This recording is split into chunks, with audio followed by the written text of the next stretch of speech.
नमस्कार मित्रों, बहुत बहुत स्वागत, अभिनंदन, आभार। आज हम बात कर रहे हैं मूंगा रत्न के बारे में। यह मंगल ग्रह का प्रतिनिधित्व करता है, कारकत्व इसके अंदर मंगल का है और मंगल से संबंधित दोषों को यह हटाता है जीवन से।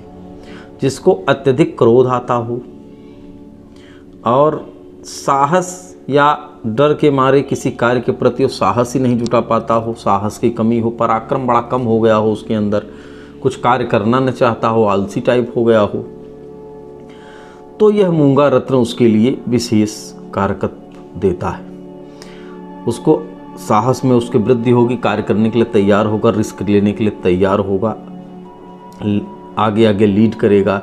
मंगल उनका बलवान होता है जो लीडर बनते हैं, जो सेनापति हैं। मंगल उस हर व्यक्ति, हर फील्ड में उस व्यक्ति का कारक है जो आगे आगे चल रहा है, नेतृत्व कर रहा है। तो ऐसी नेतृत्व की क्षमता यह प्रदान करता है। और मंगल जिसकी कुंडली में लग्नेश, पंचमेश या भाग्येश है, उसको तो जरूर ही धारण करना चाहिए और वृश्चिक राशि वालों को भी धारण कर सकते हैं।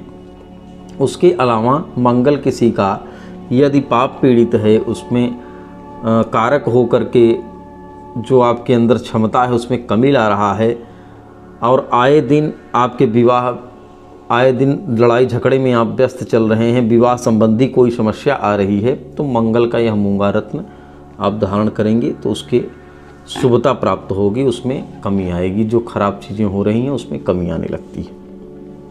यह जो है समुद्र में पाया जाता है। बहुत सारे लोगों का मानना है कि यह एक पौधा होता है, जबकि ऐसा नहीं है। हाँ, समुद्र के अंदर गहराई में ये प्राप्त होता है और इसको एक जीव जंतु जो है, एक कीड़ा होता है विशेष प्रकार का, वह बराबर आच्छादित होते हुए समुद्र के गहराई में वो इकट्ठा करता जाता है। एक समय के बाद यह तैयार हो जाता है। और सिंदूरी रंग का जो मूंगा है वह जो है, हाँ, इटली में एक नेपल्स नाम का स्थान है जहाँ पर इसका विशेष उद्योग है, इसीलिए इटालियन मूंगा उसमें भी। लेकिन क्योंकि सिर्फ वहाँ पर कटाई छटाई का काम होता है, बाकी जो है पाया ये समुद्र के अंदर जाता है। अब ये नेचुरल तरीके से, कोई डुप्लीकेसी से सावधान रहने के लिए 3-4 चीज़ें हैं, इसको हम बता दे रहे हैं आपको। और इंटरनेट पे भी आपको उपलब्ध है इसके विविध जो उद्गम स्थान है, कहाँ कहाँ प्राप्त होते हैं। अच्छे किस्म के जो मूंगे हैं जो हमारे पास भी उपलब्ध हैं, अल्जीरिया, ईरान की खाड़ी और स्पेन के समुद्र तटों से यह लाए जाते हैं। और नेपल्स में इनका जो है खास कार्य, इनकी कारीगरी, काट छांट करने का ये सब कार्य होता है। विशेषकर माला और हार, हाथ की अंगूठी का जो कार्य है, ये सब वहाँ पर होता है। और इसमें देखिए इस तरह का एक जो क्षेत्र होता है, ये इस तरह से ये समुद्र की गहराई में चट्टानों से जंतुओं के द्वारा ये इकट्ठा करके निर्मित किया जाता है। यह देखिए इस तरह से जो है, और आयुर्वेद ग्रंथों में भी इसका वर्णन है। और श्रेष्ठ जो मूंगा होता है उसकी 7 विशेषताएं जो बताई गई हैं। गोलाकार होना चाहिए और इसमें तिकोना भी आता है, तिकोना भी बड़ा शुभ माना जाता है। लंबा, चिकना, गाढ़ा, वर्ण रहित, मोटा एवं पके हुए बिंब फल जो होता है वो उसी के समान। और जिस मूंगा का रत्न जितना ज़्यादा सिंदूरी होगा वो उतना अच्छा मान्य होता है। तो हमारे पास देखिए ये 2-3 तरह के हैं। ये ज़्यादा सिंदूरी है, ये कास्टली ज़्यादा होता है। इसमें देखिए नेचुरल।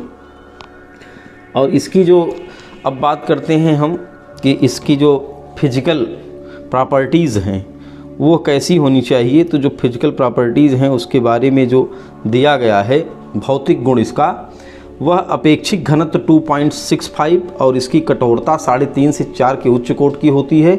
और इसका वर्तनांक जो है स्पेसिफिक वर्तनांक जो है यह है आपको रिफ्लेक्टिव इंडेक्स 1.546 से 1.6 तक का, ये आप इसमें देख सकते हैं। इंटरनेट पे भी यह उपलब्ध है।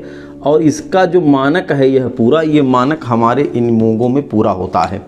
इसमें भी देखिए ये स्पेसिफिक ग्रेविटी जो है 2.65 है, 2.65 है। और हार्डनेस इसकी 3.5 से 4 है। रिफ्रैक्टिव इंडेक्स 1.5 से 1.65। तो इसमें जो भी मानक हैं पूरे हमारे पास जो उपलब्ध हैं, नेचुरल कोरल जो हैं, ये प्राकृतिक मूंगे, इसमें सारी जो मापदंड दिए गए हैं इंटरनेट पे भी उपलब्ध हैं, आप देख सकते हैं। वो सारे मापदंडों को पूरा करता हुआ हमारे पास उपलब्ध है। तो ये जो है विशेष कारगर है मंगल के लिए ही। तो अगर आपको भी ऐसी कोई समस्या से आप गुजर रहे हैं तो अवश्य ही इस रत्न का आपको प्रयोग करना चाहिए। आज के लिए इतना ही। अगले अंक में पुनः किसी विषय के साथ उपस्थित होंगे, तब तक के लिए नमस्कार।